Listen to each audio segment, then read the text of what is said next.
नमस्कार साथियों, चलिए जान लेते आज देश और दुनिया की तमाम बड़ी खबरों पर नजर डालते हैं। उससे पहले आप भी वीडियोस को लाइक कर दें, साथ ही चैनल को सब्सक्राइब कर दें। लोकसभा की कार्यवाही स्थगित। लोकसभा की कार्यवाही कुल गुरुवार सुबह 11 बजे तक स्थगित कर दी गई है। The finance number 2 bill Lok Sabha में हुआ pass. The finance number 2 bill 2024 Lok Sabha में पास हो गया है। हालांकि इस दौरान विपक्ष ने सदन का वॉकआउट कर दिया। बांग्लादेश अंतरिम सरकार कल लेगी शपथ। बांग्लादेश में अंतरिम सरकार कल गुरुवार को शपथ लेने जा रही है। यह शपथ कल रात 8 बजे होगा। सरकार में 15 लोगों को रखा जाएगा। सेना प्रमुख जनरल वकार उर्ज जमान ने कहा है कि सरकार में 15 सदस्य हो सकते हैं। हरियाणा उज्ज्वला योजना के तहत 500 रुपये में सिलेंडर, सीएम सैनी का कहना। विधानसभा चुनाव से पहले हरियाणा के मुख्यमंत्री नायब सिंह सैनी ने एक और बड़ा ऐलान कर दिया है। सीएम सैनी के ऐलान के बाद उज्ज्वला योजना के लाभार्थियों को हरियाणा में अब 500 रुपये में सिलेंडर मिलेगा।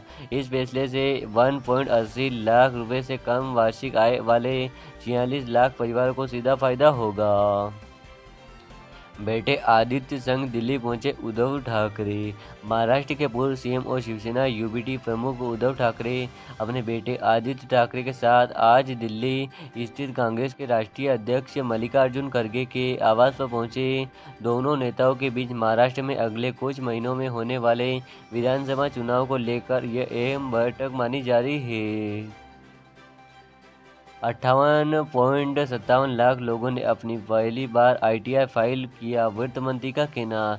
लोकसभा में वित्त मंत्री निर्मला सीतारमण ने कहा है कि टैक्स से जुड़े बजट में जो ऐलान किए गए उससे वृद्धि, रोजगार और निवेश को बढ़ावा मिलेगा।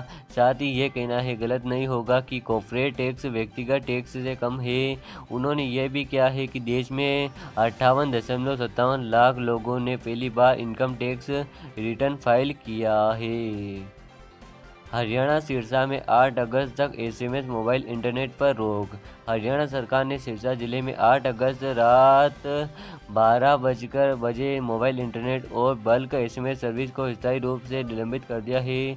सरकारी आदेश में कहा गया है कि सिरसा जिले में तनाव आंदोलन, सार्वजनिक और निजी संपत्ति को नुकसान पहुंचाने और सार्वजनिक शांति तथा सौहार्द बिगाड़ने की आशंका है, जबकि भड़काऊ सामग्री और झूठी अफवाहों के प्रसार के माध्यम से इंटरनेट सेवाओं के दुरुपयोग के कारण जिला सिरसा में सार्वजनिक उपयोगिताओं में बाधा, सार्वजनिक संपत्ति और सुविधाओं को नुकसान और कानून व्यवस्था में बाधा उत्पन्न होने की स्पष्ट संभावना है।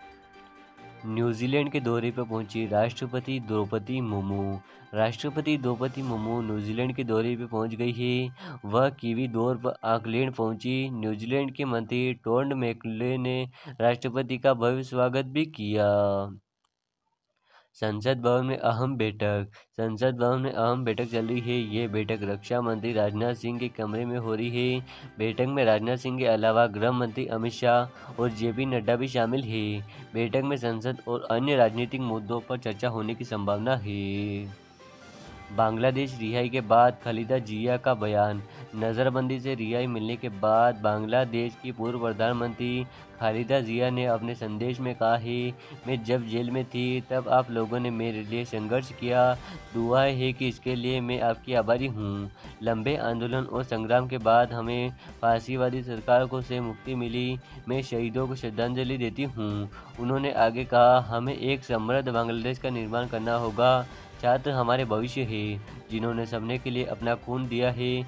हमें स्वतंत्र बांग्लादेश बनाना होगा और समृद्ध बांग्लादेश बनाना होगा। फोगाट की अयोग्यता बेहद चौंकाने वाली, पीटी उषा का कहना। विनेश फोगाट अयोग्य घोषित किए जाने पर भारतीय ओलंपिक संघ की अध्यक्ष पीटी उषा ने कहा है, विनेश फोगाट की अयोग्यता बेहद चौंकाने वाली है। मैं कुछ समय पहले ओलंपिक विलेज पॉलिटिकल में उनसे मिली हूँ। भारतीय ओलंपिक संघ भारत सरकार और पूरे देश के पूर्ण समर्थन का आश्वासन दिया। हम विनेश को सभी चिकित्सा और भावनात्मक सहायता प्रदान कर रहे हैं। विनेश केस की उच्च स्तरीय जांच हो, डिम्पल यादव का कहना। समाजवादी पार्टी की सांसद डिम्पल यादव ने पहलवान विनेश फोगाट को पेरिस ओलंपिक में महिला कुश्ती 50 किलोग्राम वर्ग से आयोग घोषित कराए जाने पर कहा है, इस फैसले से पूरे देश को बड़ा झटका लगा है। मामले की उच्च स्तरीय जांच होनी चाहिए कि उन्हें आयोग क्यों घोषित किया गया। सरकार को इस बयान पर जारी करना चाहिए, इसकी पूरी जांच होनी चाहिए। खेल मंत्री के बयान से विपक्ष ने किया वॉकआउट। खेल मंत्री मनसुख मंडाविया ने पहलवान विनेश फोगाट को पेरिस ओलंपिक में फाइनल मुकाबले से पहले बाहर किए जाने पर लोकसभा में बयान दिया। उन्होंने कहा है कि विनेश को तैयारी के लिए हर संभव मदद की गई। उनकी तैयारी 70.45 लाख रुपए से अधिक खर्च किए गए।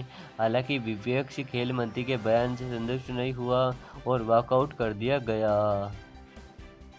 नेपाल के नुवाकोट में हेलीकॉप्टर केस, 4 लोगों की मौत। नेपाल के नुवाकोट के शिवपुरी में एयर डायनेस्टी का हेलीकॉप्टर दुर्घटनाग्रस्त हो गया। पुलिस अधिकारी शांति राज कोइराला के अनुसार प्रारंभिक रिपोर्टों से पता चला है कि हेलीकॉप्टर सूर्योच्चर पहाड़ी से टकराने के बाद दुर्घटना का शिकार हुआ।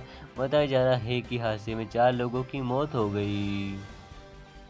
राज्यसभा की 12 सीटों पर 3 सितंबर को होगा चुनाव।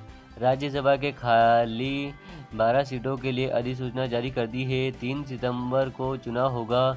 समीकरण के अनुसार बीजेपी के नेतृत्व वाले एनडीए को 12 सीटों में से 11 मिल सकती है। 1 सीट कांग्रेस को तेलंगाना से मिल सकती है। उम्मीद है भारतीय ओलंपिक संघ विनेश फोगाट को न्याय दिलाऊंगा, राहुल गांधी का कहना। कांग्रेस नेता राहुल गांधी ने कहा है कि विश्व विजेता पहलवानों को हराकर फाइनल में पहुंची भारत की शान विनेश फोगाट का तकनीकी आधार पर आयोग घोषित किया जाना दुर्भाग्यपूर्ण है। हमें पूरी उम्मीद है कि भारतीय ओलंपिक संघ इस निर्णय को मजबूती से चैलेंज कर देश की बेटी को न्याय दिलाएगा। विनेश हिम्मत हारने वाले में से नहीं है। हमें पूरा भरोसा है कि वह अखाड़े में और अधिक मजबूती से वापसी करेंगी। आपने हमेशा देश को गौरवान्वित किया है विनेश, आज देश भी पूरा देश आपकी ताकत बनकर आपके साथ है। विनेश फोगाट पर सुरेश जवाला का पोस्ट, ये एक बहुत बड़ी नफरती षड्यंत्र है। 140 करोड़ भारतवासी स्तब्ध है। खेल इतिहास का यह ब्लैक डे है। यह एक बहुत बड़ा नफरती षड्यंत्र है। पहले कुश्ती संघ के अध्यक्ष भाजपा के उस समय के मोदी जी के चहेते सांसद ब्रजभूषण सिंह थे। डिहाइड्रेशन से बेहोश हुई विनेश फोगाट, अस्पताल में कराया गया भर्ती।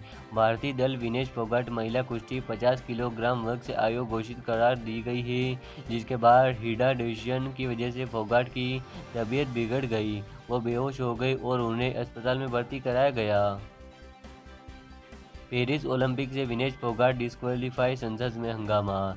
पेरिस ओलंपिक से रेसलर विनेश फोगाट के आयोग घोषित होने पर लोकसभा में विपक्ष के कुछ सांसदों ने हंगामा कर दिया है। विनेश फोगाट हो सकती है आयोग घोषित, 100 ग्राम ज़्यादा था वजन। भारत की star wrestler Vinesh Phogat Paris Olympic से आयोग घोषित की जा सकती है। सूत्रों का कहना है कि पहलवान का वजन परमिसिबल सीमा से लगभग 100 ग्राम ज़्यादा था, जिसके कारण उसे आयोग ठहराया जा सकता है। Today report, RS news.